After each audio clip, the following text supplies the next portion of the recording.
One Doter Kids game or One Doter's Gaming. Um, in our last episode, we did finish the game. In that ending.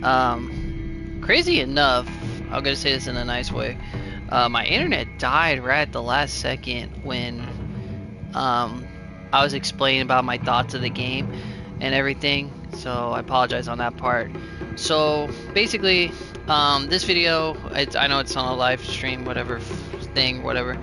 Um, I'm just gonna basically this video is just my thought video. It's just personal opinions of like what I felt about the game, what I didn't think about the game, what I like and didn't like about the game. That's just it. Personally, this is just like a way of just saying this is what I thought about the whole experience in general.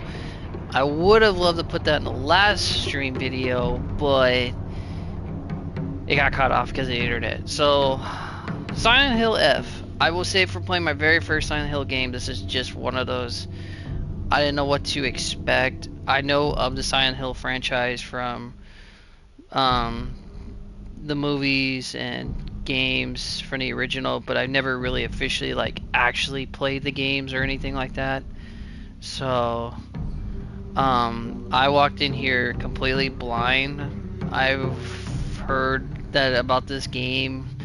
I like the Japanese aspect of it. I enjoyed the scenery of it, the of it, and I just went in there, you know, expecting to get scared. And there was a couple moments where I had jump scares where I even got shook and everything. And that's what made the game like really more enhanced was when I had my headset on. You can really feel more into the game with headsets. I think personally, if you're gonna play this game, play with headsets on and just get into the zone of the game. It helps with a lot of things. Like it helped with kind of like solving clues. Not much of it, but just, you know, you hear like trying to figure out, like you get a good sense of surroundings. Like I always knew that there was some enemy behind me or someone that was like, coming up to me because they would make noises, and it helped because that would be able for me to prepare for an attack or if I knew something was coming up. But the game itself, like the scary aspect, not like OMG scary, like turn off the game immediately, just like it just had its moments of scare.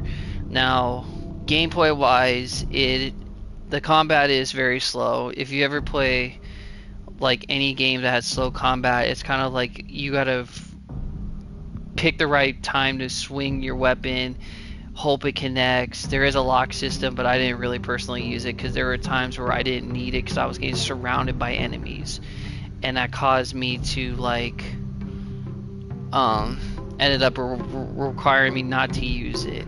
Even in 1v1 fights, I prefer not to. Dodging, if you know the enemy's patterns, and you're going to face a lot of the enemies mostly at the same time, you will be able to quick dodge it. Hopefully you get a counter.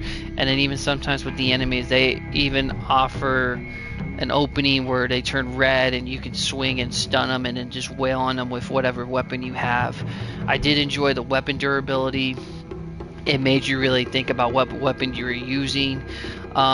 In the real world, the weapon durability was fun because it was like you had to know where to find weapons, toolkits, if there was anything that would help you out. In the spirit world, however, which I'll put my thoughts into that a little bit later, it's a little bit more different.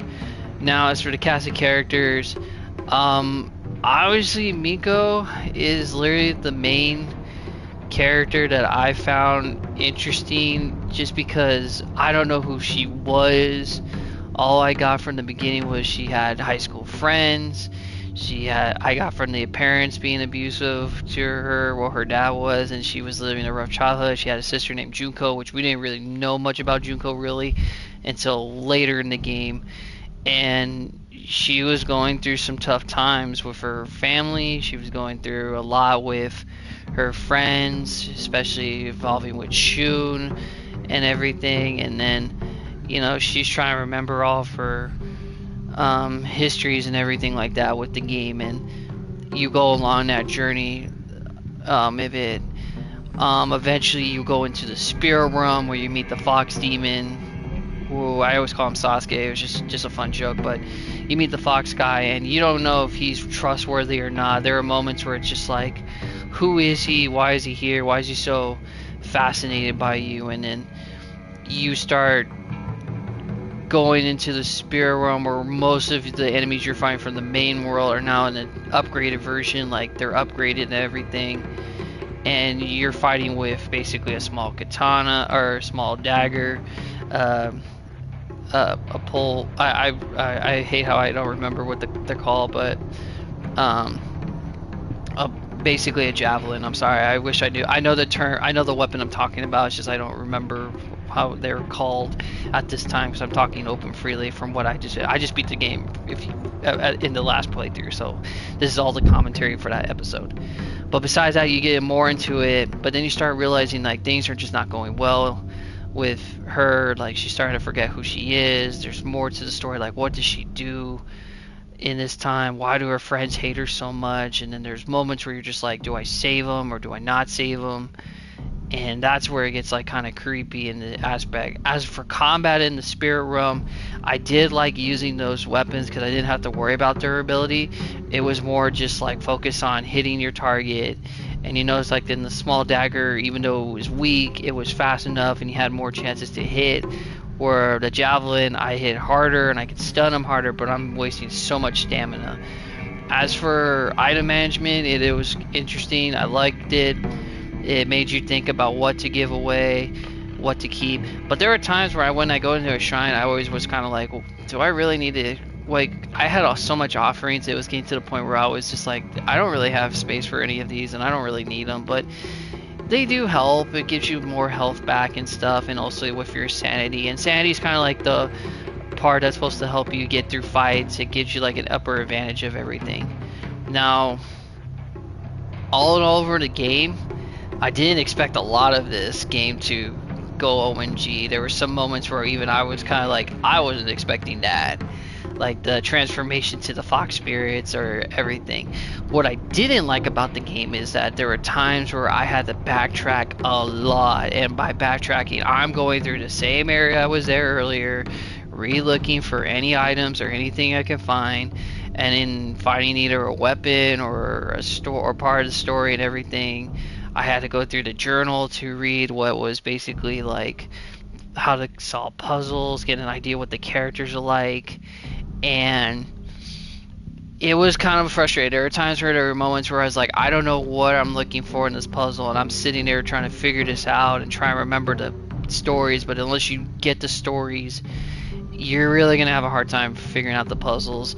There are probably moments where I wish I could have just looked it up on my phone, but I was trying not to cheat, and it took a while. It was really irritating. And the puzzles themselves are like, yeah, they'll just throw you in there. You're just gonna have to figure it out yourself and hope that you get the puzzles right and everything and everything. I think the worst one was the talisman one, to get the 3 talismans and put that in the gate while I'm getting chased by a bunch of enemies, which also you don't get to kill them off. Some of them respawn, some of them disintegrate, but there were times where I was like, I should have been dead. I was really like sitting there going like, oh my god, why am I not dead? Boss fights in the situation, they were very fun. I do remember most of the boss fights. I did beat them one time, which I am happy about myself, but they're a pretty standard one. The last boss, she was pretty interesting at best, but I also feel like that's like, it could have been better if like I had a health bar, but not knowing the health bar made it more challenging. But there were times where it's like, man, I just had to have a bunch of healing items and everything. Now, unfortunately, in my playthrough, I got the bad ending.